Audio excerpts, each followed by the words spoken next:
The Nature of Predators, Book 2, Chapter 63. Memory transcription subject, Tassie by some alien liaison. Date, Standardized Human Time, December 22nd, 2160. The Sapien Coalition meeting had me concerned, and not just because our trial period had technically expired without a vote on us staying, or due to the fleet bearing down on the disorganized defense of Alpha. Ambassador Loxel had opted to accompany the Bicep delegation as a citizen of Ravana, which meant he'd been on site during our diplomatic proceedings, knowing full well that Kaisel wasn't ready for him. I'd been steering the deranged Civkit to agree to pass notes, under the guise that the Oxel refused to converse with prey. The playwright Grazer wouldn't be content with that for long, so I'd agreed to his request to join us at the third and final battle. I'd hoped to distract him from prostrating before the collective leader and offering his species up as cattle. Reformed or not, could we really trust the Greys to say no to that? Zulk, ever the standoffish bison, was none too pleased that Loxel was supposed to sit with us, and had let the funny bunny run off to badger the humans. The Desir had a smug look at his face, accentuated by the way he let his head feathers fall close to his eyes. I thought his celebration was premature, since I had no doubt the Civkit ambassador would catch up to us soon. There was no secret where Ivana's delegation was seated, and the Terrans would happily point him here. However, even Ivrana's migratory isolationists recognized that we needed to keep the wandering herbivores around long enough to finish our fleet. "Not adopting an Osa child, Zulk," Naltor prodded. "A few thousand delivered on Ivrana just today. Really here, back from the dead. I know you want a little one to point out the stars to, and tell them they did this." Zulk turned his back to the Selma. "You think that I would adopt an alien? Tassie's scheming has brought way too many of these off-world freaks to our soil. Allies doesn't mean that they all have to fucking move in." "It's about charity, and come on, you have to feel bad for the Osas suffering the same fate as Alsha's bombed wastelands," I offered diplomatically. When we reached out offering to take a few, I thought the Tessia would be quite sympathetic. They'd lost everything, probably hated for being carnivores like us. "That's dandy, but it's not our problem. Ultimately, we do have to look out for ourselves, for Ivrana. You and your cerulean pals have lost sight of that. And honestly, can you picture me as a father?" "An absent one, sure," General Nalter poked. I swatted the Selma with the back of a flipper. "That's too far. Your snide comments towards him can't cross a line. I know you don't trust the Tessia, but you don't dare have to say something like that." "All I was saying is he's much too dedicated to the military. He'd be too restless to ever stay at home. Paranoia and distrust are the must part of Zulk and his head feathers, and he knows it. Ivrana won't be our world anymore if you move in any more aliens. Just when the Tessia have flipped the script in the war, gaining power, you want a hostile takeover from Nelman, the site of the last war. Look at what the Civkits have done, tearing through half of the continent's greenery. I'm sounding the alarm. They cannot stay." "I thought you'd have more affinity with Civkits since you share their migratory habits," I prompted. "Tassie, we migrate to a few cultural sites without exhausting the land's resources and discarding them. Civkits are a blight, not to mention that they put an unhinged menace in the ambassadorial role. I much prefer the Oxel, who just gave us ships and don't enact any stupid shit on us. Even now, they've gone to defend Alpha, while the SC sits on their heels." "Our alliance with the Oxel has gone places, but we can't forget what they've done. The Civkit friendship is progressing too, and we're stronger to show for it. It's not like we were using Nelman. Besides, Noxel isn't that bad, just theatrical."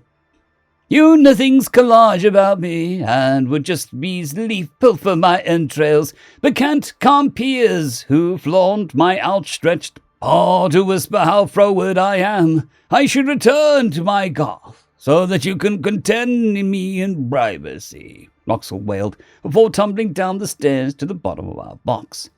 Despite knowing how committed the Civkit was to method acting, I was worried by how uncontrolled his fall looked. He'd be the sort of actor willing to risk breaking his neck for a bit. It was then that I noticed Noxel was wearing some sort of white garment over his midsection, which had the telltale sleeves of Terran shirts. This one had multiple straps adhered to the lengthy arm coverings, cinched around his spine as if to restrain him. The Sifkit tasted the blood dripping from his nose, otherwise fine, and his eyes gleamed with a wicked delight. He flopped around awkwardly to stand, and found his way into a seat. He didn't look the least bit comfortable. After thinking for a moment, I realized he'd fallen because he was walking bipedally in that attire, which his spine was not intended for. "What are you wearing?" I hissed. This!" Maxwell tried to pull his arms apart and elbowed a nearby Nulter in the process. The Selma's eye shot daggers at the Sifkit. "Can you bethink yourselves of my human friend who played Daxrin in my play?" "The one you punched. I remember him. Do you even know his real name?" "His name is irrelevant, Rebel, but the point is that he was among the guards here today, not at the Polton base. He knows I did not blench to strike the predator or lend him my obscenes. So rather than gainsay my truth and telling me not to misdoubt his pacifism, Daxman brought me into the secret of their pelts. This is a straitjacket used by humans until they learn not to assault others. It's a part of their passion. He didn't want me to be bothered as sea, as a Sifkit runegate. That is fire." "The feck is he saying?" Zolkma rumbled. "My heart is comet blazing a trail even amid your travels. This trust cannot abide my liberty, so I must don this raiment. By some turnkeys given land was whale-gulled, waylaying me from audience with the Oxal." "Shut the fuck up, Loxwell. Nobody wants to hear you're insane. Just sit down and be quiet. Some of us are serious about governing and have actual concerns. I could be out looking for who attacked Abrana, but I'll never know, stuck babysitting you and Tassie." "The Starlight incident. I know who did it. That was the fossil." I jumped in, not wanting Loxwell's half-baked ramblings to have consequences for our Tusk refugees. "You're just saying that because you don't like the fossil for what they did to you. I understand that, but you can't make accusations that aren't true like that." "My unsullied heart would never lie. No, it is true. The fossil are behind it. I'll speak plainly, since these brigands know little more language than the profane and the smashing of prey skulls. Hear me, hear me. Who do you think the Sifkits got the location of our homeworld from? The fossil knows many things, verily so." Naltor pointed his beak at Loxwell. "Explain when you went to the fossil and what this has to do with the Starlight incident. You couldn't have gotten to Tosk undetected." No, not those, fossil. The ignoramus I'm encircled by. During the early days, there were debates about two things: how much history to preserve when it came to the Federation's mistakes, and whether to abide by omnivore species. Some, the ones you found at the archives, who won the helm of the actual government, believed that any records that could point to their past misdeeds, say, burning a whole planet, should be hidden. They left our entire sector and erased the exact location from their records. "Is the story going somewhere?" Sulk grunted. "Yes, my stories go many places. There was another group of fossil archivists that did not want to leave the sector for all eternity. They remained active in secret across the Orion Arm and tried to destroy omnivores and predator species before the main fossil could find them. They have a base of operations, hiding and ready to pour forth. There's a reason the Federation expanded so hurriedly. Their own brethren, working against them." Although Loxwell was not a credible source, I was taken aback by his claims. "You're saying these splintered fossil attacked us, and maybe the Osas?" "Yes, to you. I don't know about the Osas. The staging, not like them." "I applaud your wild imagination, Maxwell, but the ships that hit Ravana were crewed by Gojids, not clandestine fossil. They don't do their own dirty work. They believe that they are the true Federation, and tell others as much. They recruit many species to their cause, and the Gojids are one of the easier converts. Great protective faith, strong exterminators. They attacked Earth as the first. Get a scout ship and give it to them. They get little overzealous and kill the next Oxor. That's how you have the Starlight incident." "Do you have any proof of this tale?" Zolk's eyes glowed with a feisty wrath, having zero patience for being toyed with on this matter. I hope Loxwell wasn't spinning a yarn, for his sake. The death of millions of Tessia will not be on the subject of your meandering jokes. Proof! I found Tinsas. Who do you think told me? The fossil captured me many years ago when I was running away from the facility. Lots of civic plays to read, wilderness theater, stuff the mainstream ones destroyed. I escaped, mind you, but only actually tried to do that after I ran out of plays to read. They let me go while laughing, said that I was a madman. Nobody would believe me. Nobody. Oh, woe is Maxwell. So your own people don't believe this ludicrous tale? They didn't believe me. I pestered them for years, and after dozens of predator disease accusations, I finally got them to look into Tinsas. They went to the fossil base themselves and saw its existence with their own eyes. That's how I became the ambassador that bargained with forever walkers to get our home back.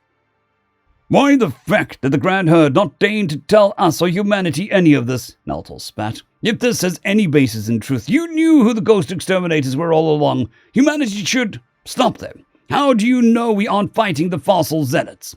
Because they wouldn't besiege Tulsk, regardless of their differences, and they don't fight open wars. As for the bold primates, why would we expect them to handle these fossil? They haven't even been able to handle Tinsas like we asked.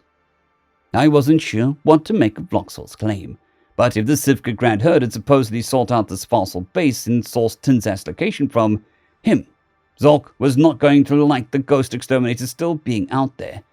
It would explain who funded lone ships to attack carnivores without any record able to be uncovered by the SC's investigation. There was no paper trail or resources diverted to these vessels' construction because it wasn't done from within the Federation territory.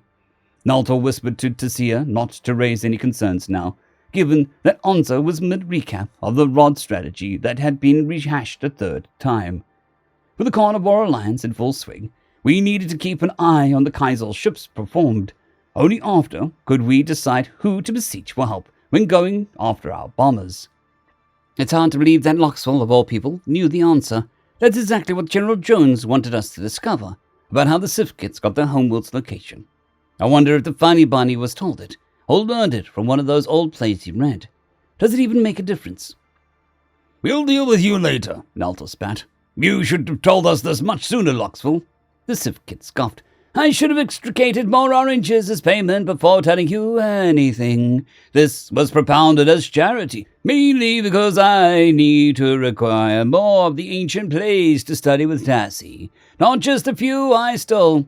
Not another word, or I'll give you to the facility. I kicked Salvo. That's too far again. What has gotten into you? You're prickly and irreverent with your snapbacks, but not usually cruel. General Naltor leaned against the railing, tension hardening his facial features. It's a lot different, less of a fun conversation of military tactics, with us sending a few hundred of the newly built Sivkits and bison ships to Alpha. We're trying to grow our strength, and we could get fecked up the Cloaker by as much as the Cloaker's new ships. To make it better, the people we're supposed to defend in front of against are rogue fossil.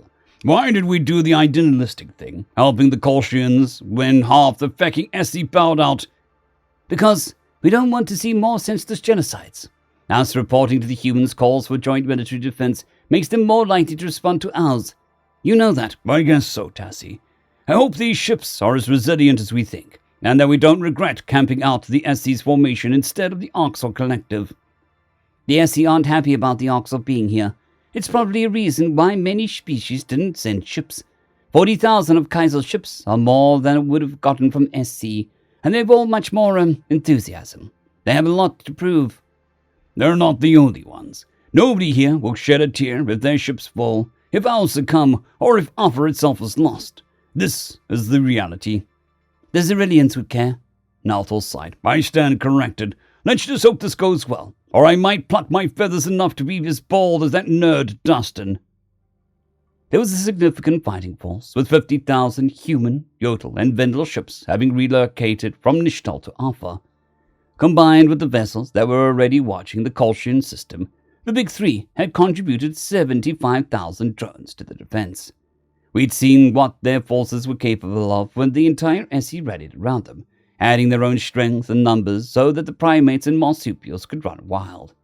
While Onzo's words had bludgeoned some sense into the assembly about the importance of stopping the attack before it turned towards one of our worlds, it hadn't eased the bitterness towards the Kolshians.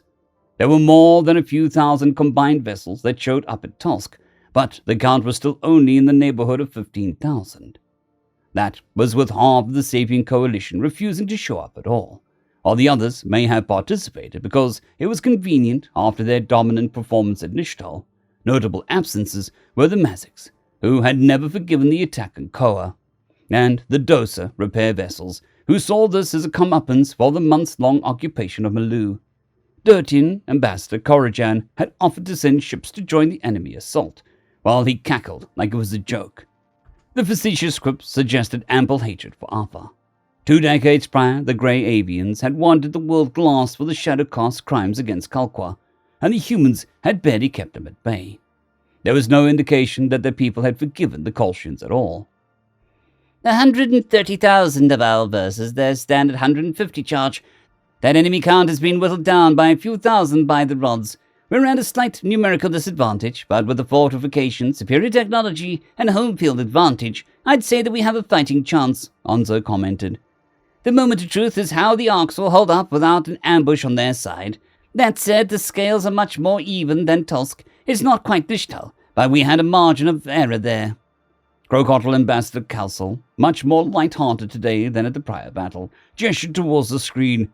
After getting attacked, we couldn't leave Nishtal undefended. Our ships may not have been the strongest, but we're happy to support the SC with what can be reasonably given. It's hard to believe our 4,000 ships are almost a third of what the rest of you sent here. It's not hard to believe at all, Nulto grumbled under his breath. Too soft to be picked up outside of our box. We sent more than some full members.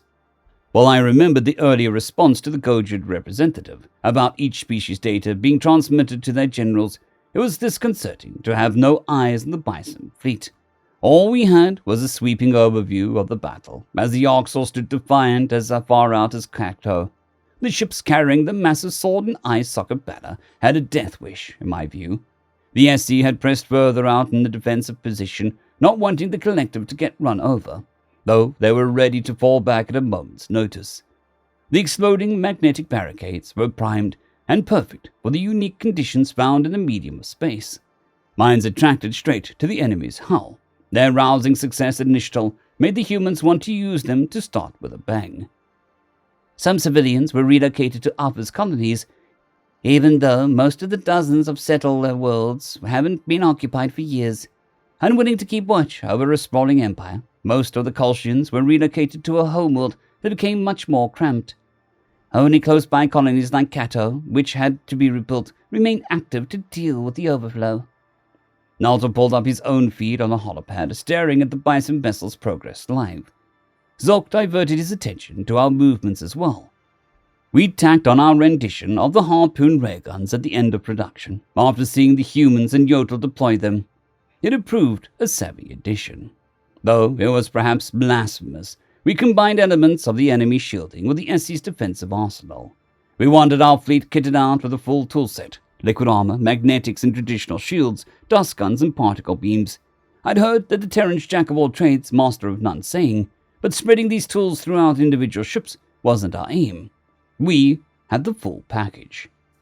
The Tessia sophisticated quantum computers, apparently derived from crashed rogue fossil ships that developed away from the Orion Arm, had allowed us to have drones with sufficient decision-making power. Their directives bid them to glide in alongside the technocracy, a gesture of our support for them. The Orcs were cresting towards the magnetic barricades, threatening to leap over them and obstruct their angle. At the last second, after hearing the Terrans bark at them, Kaiser's fleet turned back. The Greys possessing drones must have been a source of discomfort for the SC. There was no way to know for certain what their orders were, and if they'd fall in line. The magnets flipped on as the enemy line drew close enough by the rockety backdrop of Kato. The silent crackles of explosions from the ticking time bombs that latched onto their targets began the skirmish. 6 figures of ships sat on each side as the first scattering of debris lined the vast stars. Plasma and invisible particle beams were fired off in quantities that could only be digested by quantum computer. Our drones were giving up with a yodel as they cleared a path for the Vendel scrappers. However, even hyper-aggressive ramming techniques weren't enough to satiate Kaiser's need for glory. The collective brought forth their classic twin railguns, but with a new twist. One fired plasma, while the other used kinetics. Punching the hulls was easier said than done, but pumping out bullets at blinding pace opened some chinks in the armor. The Vendel scrappers poked into the chaos as the enemy leaned heavily into particle beams. The Oxel did appear to have magnetic shielding, though that wasn't foolproof. They could take only so much of a beating before the invisible ray cut through and ripped hulls apart like a gutted fish.